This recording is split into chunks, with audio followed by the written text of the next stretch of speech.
বাংলাদেশের চলমান পরিস্থিতি নিয়ে আবারও উঠে এলো মার্কিন পররাষ্ট্র দপ্তরের সংবাদ সম্মেলনে। সম্প্রতি মার্কিন গোয়েন্দা প্রধান তুলসী গেবার্ড ভারতীয় গণমাধ্যম এনডিটিভিকে বাংলাদেশে সংখ্যালঘু নির্যাতন ও ইসলামী খেলাফত প্রতিষ্ঠার প্রচেষ্টা সম্পর্কে সতর্ক করেন। এসব ঘটনায় ইউনূস সরকারের বিরুদ্ধে যুক্তরাষ্ট্র কোনো পদক্ষেপ নিচ্ছে কিনা এমন উদ্দেশ্যমূলক উস্কানি প্রশ্ন রাখেন এক সাংবাদিক। জবাবে মুখপাত্র টমি ব্রুস বলেন, চলমান পরিস্থিতিতে অন্তর্বর্তী সরকার যে পদক্ষেপ নিয়েছে তাতে সন্তুষ্ট ওয়াশিংটন।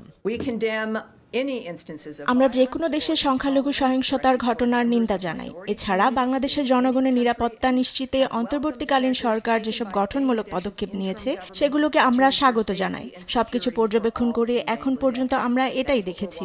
এমন কিছুই প্রত্যাশা করে যুক্তরাষ্ট্র। আশা করি আগামীতেও তা অব্যাহত থাকবে। নোবেলজয়ী প্রফেসর মোহাম্মদ ইউনূসের নেতৃত্বে বাংলাদেশের অন্তর্বর্তী সরকারকে প্রশ্নবিদ্ধ করতেই পররাষ্ট্র দপ্তরের নিয়মিত সংবাদ সম্মেলনে বারবার এমন প্রশ্ন ছুড়ে আসছেন এ সাংবাদিক। যদিও ঢাকা ওয়াশিংটনকে আশ্বস্ত করে আসছে যে দেশে জঙ্গিবাদের অস্তিত্ব নেই এবং সংখ্যালঘু নির্যাতনের বিষয়েও জিরো টলারেন্সে অন্তর্বর্তী সরকার। লুৎফর কবির, নিউজ ডেস্ক, দেশ টিভি।